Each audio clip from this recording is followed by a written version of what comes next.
ST ఎవరైతే లంబాడీలను ఎస్టీలో చేర్చిర్రో ఆ క్షణాన భారత రాజ్యాంగం పైన రేప్ జరిగినట్టు అని చెప్పేసి మెన్షన్ చేసిర్రు రిపోర్ట్‌లో అని చెప్పేసి ఆదివాసీ బిడ్డలు చెప్తా ఉన్నారు. మీరేమంటారు? చూపించమని చెప్పండి. హ్మ్. ఆ పదాలు రేప్ చేసినట్టుగా, లేకపోతే భారత రాజ్యాంగం రేప్ చేసినట్టుగా చూపియమని చెప్పండి. నేను చెప్తున్నా కదా! హ్మ్. భద్రాచలం సంబంధించినటువంటి ఎంపీ కె. రాధాబాయి హ్మ్. ఏదైతే 33 మంది జాయింట్ పార్లమెంట్ కమిటీ వేసిర్రో, ఏదైతే సంయుక్త పార్లమెంటరీ కమిటీ వేసిర్రో ఈ దేశవ్యాప్తంగా, హ్మ్. దానికి సంబంధించినటువంటి ఎవరైతే అనిల్ కే చందా గారు చైర్మన్, 1968లో ఏర్పాటు చేసినట్టు 67లో ఏర్పాటు చేసిన అనిల్ కే చందా కమిటీ భారత పార్లమెంట్ సంయుక్త కమిటీకి పార్లమెంట్ కమిటీలో తెలంగాణ రాష్ట్రానికి వచ్చిన, ఆంధ్రప్రదేశ్ రాష్ట్రానికి వచ్చినటువంటి 10 మంది ఎంపీలలో ఈమె కూడా ఒక మెంబర్. ఓకే. భద్రాచలానికి సంబంధించినటువంటి పార్లమెంట్కి సంబంధించినటువంటి ఎంపీ ఈమె. అదృష్టవశాత్తు ఎంపీ ఓకే. ఆ రోజు కోయ బిడ్డ ఈమె. హ్మ్. ఆ బిడ్డ కూడా దీంట్లో భాగమే కదా. హ్మ్. మరి ఆ బిడ్డ ఆ రోజు అబ్జెక్షన్ చేసిందా? ఓకే. చేయలే కదా. వాళ్ళు కలపాలనే కదా ఏరియా రిమూవల్ రిస్ట్రిక్షన్ యాక్ట్. మేము ఇప్పుడు రాష్ట్రపతిగా మేము లేము, హ్మ్. పార్లమెంట్ లో మేము ఆ సంఖ్య లేదు. ఆ రోజు 1976లో ఏరియా రిమూవల్ రిస్ట్రిక్షన్ యాక్ట్ కాసు బ్రహ్మానందరెడ్డి గారు దేశ హోంశాఖ మంత్రిగా పార్లమెంట్ లో ఈ ఈ విషయాన్ని లేవనెత్తి బడ్జెట్ పెట్టినప్పుడు, ఈ విషయాన్ని పెట్టినప్పుడు, బిల్ చేసినప్పుడు మరి ఆ రోజు ఎందుకు మాట్లాడలేదు వీళ్ళు? ఓకే.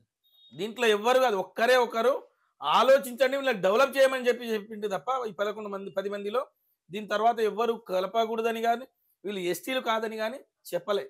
ఓకే. ఏదైతే లోకూర్ గారు చెప్పినటువంటిది కానీ, అనిల్ కే చందా చెప్పినటువంటిది కానీ, భారత పార్లమెంటుకు సంబంధించినటువంటి ఏదైతే జాయింట్ పార్లమెంట్ కమిటీ ఉందో ఆ జాయింట్ పార్లమెంట్ కమిటీ కూడా ఎస్టీ జాబితాలో వీళ్ళకి అన్యాయం జరిగింది 20 ఏళ్ల పాటు అని చెప్పి మాత్రమే చెప్పింది. దానికి ఉదాహరణ మాత్రమే వాళ్ళు ఇచ్చినటువంటి ఇగో joint parliament committee report. Okay. ఈ రిపోర్ట్ నా దగ్గర ఉంది. దీనికంటే ముందు, దీని తర్వాత ఇది 1976లో ఇది మేము రాష్ట్రపతి కాదు, లంబాడి బిడ్డ ఆ రోజు రాష్ట్రపతి లేడు. ఓకే. లంబాడి బిడ్డ పార్లమెంటులో అమెండ్మెంట్ అయిన తర్వాత రాష్ట్రపతి నుండి వెళ్ళి రాష్ట్రపతి నుంచి వచ్చినటువంటి గెజిట్, ఇది అధికార గెజిట్. ఈ గెజిట్ మరి రాష్ట్రపతి ఆ రోజు మేమా? పార్లమెంట్ లో మేమేమైనా సంఖ్య ఉన్నామా? ఓకే. మరి మేము ఏ రకంగా దొడ్డిదారిన వచ్చినాం, ఏ రకంగా వలసవాదులం అవుతామండి? అట్లా మాట్లాడవచ్చా? ఓకే. భారత రాజ్యాంగం ప్రసాదించినటువంటి హక్కులను నువ్వు ఒక వ్యక్తి హక్కును హరించొచ్చా? లేదు కదా. ఓకే. ఈనాటిది కాదు, వందల ఏళ్లుగా, ఒక్క రోజుది కాదు, ఈరోజు వందల ఏళ్లుగా ఎస్టీ జాబితాలో ఉన్నాం మేము. భారతదేశ స్వతంత్ర ఉద్యమంలో పాల్గొన్నటువంటి వాళ్ళం మేము. ఆనాడే బంజారాలను, ఎస్టీలను, సుగాలిలను, లంబాడీలను ఆంగ్లేయులు, బ్రిటిష్ వాళ్ళు మాకేం చేశారండి? వీళ్ళు క్రిమినల్స్, వీళ్ళు ఈ ట్రైబ్స్ క్రిమినల్స్.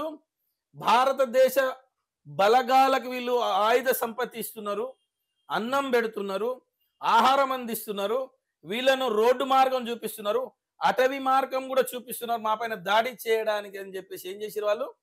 మా పొలాలకు వెళ్ళి బయటికి పోతున్నారు, వీళ్ళ ఆవులు, ఒంటెలు, ఎద్దులు అని చెప్పేసి మా మీద habitual criminals, the criminal tribe act తీసుకొచ్చారు. ఓకే. ఇది ఇప్పుడు కాదండి, 1871 సంవత్సరంలో. వీళ్ళకి మాట్లాడడానికి ఏమైనా చరిత్ర ఉందా అండి? ఇంకో విషయం చెప్తాను మీకు. పోనీ మేము వలసవాదులు అంటున్నారు, మేము హైదరాబాద్లో వలసవాదులు అంటే బంజారా హిల్స్ ఎవరి పేరు మీద వచ్చింది చెప్పమని చెప్పండి. చెప్పమని నేను ప్రశ్నిస్తున్నా సూటిగా. గోల్కొండ ఖిల్లా కట్టేటప్పుడు మా త్యాగం లేకపోతే మరి అక్కడ ఎందుకు బంజారా దర్వాజా అని మాకెందుకు స్పెషల్ దర్వాజా పెట్టి ఇచ్చిర్రు? హైదరాబాద్లో నేను ఇప్పుడు ఏమంటున్నానంటే, ఇది census of India 1931. Okay. 1931 census of India report 1. ఇది రాసింది ఎవరంటే గులాం అహ్మద్ ఖాన్. ఓకే. గులాం అహ్మద్.